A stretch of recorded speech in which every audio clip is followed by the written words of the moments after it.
Aldrich. I'm an SIT student studying in Communication Digital Media. As for myself, I'm Shazwan. I'm currently studying accounting at SIT. I think for me, because I used to study in a course that uses this kind of studio, we do feature green screen studio, so it was a very big setup with all this lighting. When I first came in to this studio, I was very surprised that SIT even have this facility, and it's actually well prepared.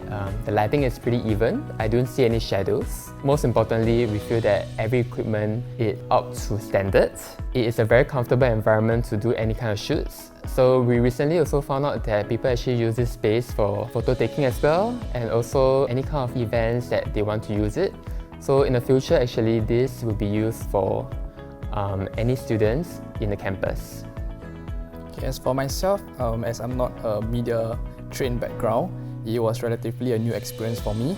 However, after stepping into this studio, I was actually amazed by so this is how green studio is like and how podcasts or vodcasts are being made. So I saw it firsthand instead of the consumer view, because usually I don't involve in this kind of environment. So it's relatively new and I get to actually experience firsthand, and also the equipments are actually beginner friendly coming from a non-media background.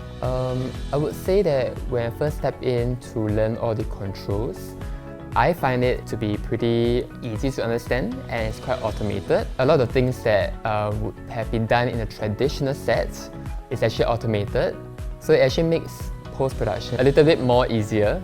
Coming from a post-production background, actually I was very surprised at the work that needs to be done. Everything has been done in a way that we could focus on more efficient use of the system, and I'm very happy to know that SIT actually has this kind of system in place for all students to use. I'm an avid listener to podcasts actually, so we have local podcasts like the Daily Catch Up or the Hot Pot. So I usually listen to them during commutes. So they're actually quite accessible for me, and since they're talking about local topics, I find it very relevant for me to just get into the news and also find out about what other people are talking about and their opinions.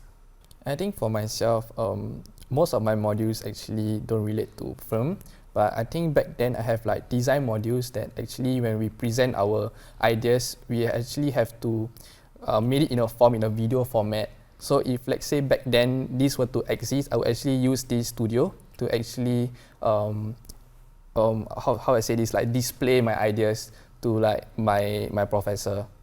If you are going to be studying in this career path, which is production, this is a great reminder of how technology has advanced. I think this is a great way for any person with or without background to come in.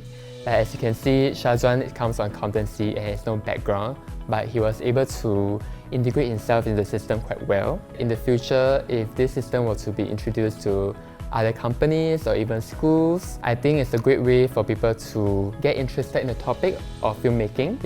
Or even for us, we're doing podcasts for the first time and we find that to be a very easy process. So I find that there's a lot of opportunities to be made from this system.